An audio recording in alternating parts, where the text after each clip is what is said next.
The end of empires. Students, previous video میں ہم نے کچھ ملاحوں کا ذکر کیا تھا. ان ملاحوں کا اصل مقصد نئے تجارتی راستوں کو دریافت کرنا تھا.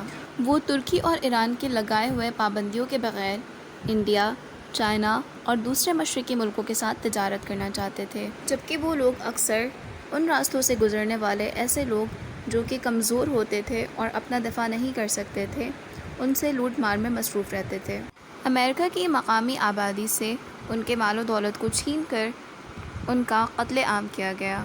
ابتدائی پرتگالی جنہوں نے انڈیا جانے کا نیا راستہ دریافت کیا تھا، وہ اکثر انڈین اوشن اور عربین سی سے گزرنے والے مسلمان زائرین کو لوٹ لیا کرتے تھے.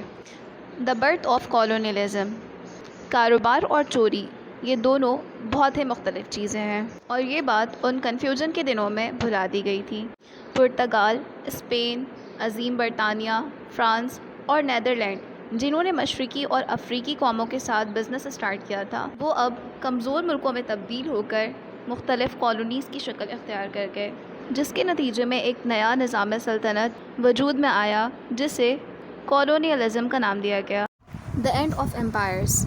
اسٹوڈنٹس، جیسا کہ آپ جانتے ہیں کہ اس دور کے زیادہ تر سلطنتوں کی بنیاد چائنیز رول ماڈل قبلۂ خاں کے طرز حکومت پر تھی، اور ان میں مشرقی سلطنت جیسے کہ آٹومنز، صفاوڈز اور مغلز یہ شامل نہیں تھے.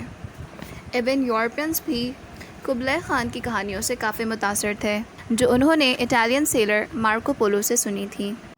1750s میں یورپین نیشنز جیسے کہ پرتگال، اسپین، عظیم برطانیہ، فرانس اور نیدرلینڈ نے کمزور قوموں کو کالونیز کی شکل دے کر ان سے پیسے بنانا شروع کر دیے.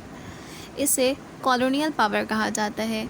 ان ممالک میں شپنگ کمپنیز کے مالک اور دوسرے بزنس مین نے کافی اہمیت حاصل کر لی تھی، کیونکہ ان کمپنیز میں سے بہت سو کے پاس اپنی ذاتی آرمیز تھیں جو کہ دوسری زمینوں میں جنگیں لڑا کرتی تھیں. ان سب کے نتیجے میں بادشاہوں کی طاقت کمزور پڑنے لگی اور سلطنتیں کالونیز میں تبدیل ہوتی گئیں. مغرب میں یہ عام طور پر کالونیل پاور بن گئی، اور مشرق میں 1757 میں بیٹل آف پلیسی کے بعد کالونیز کی شکل اختیار کرنے لگی، جس میں برٹش ایسٹ انڈیا کمپنی کی مختصر سی آرمی نے انہیں شکست دی اور بنگالی حکمران نواب سراج الدولہ کو قتل کر دیا گیا.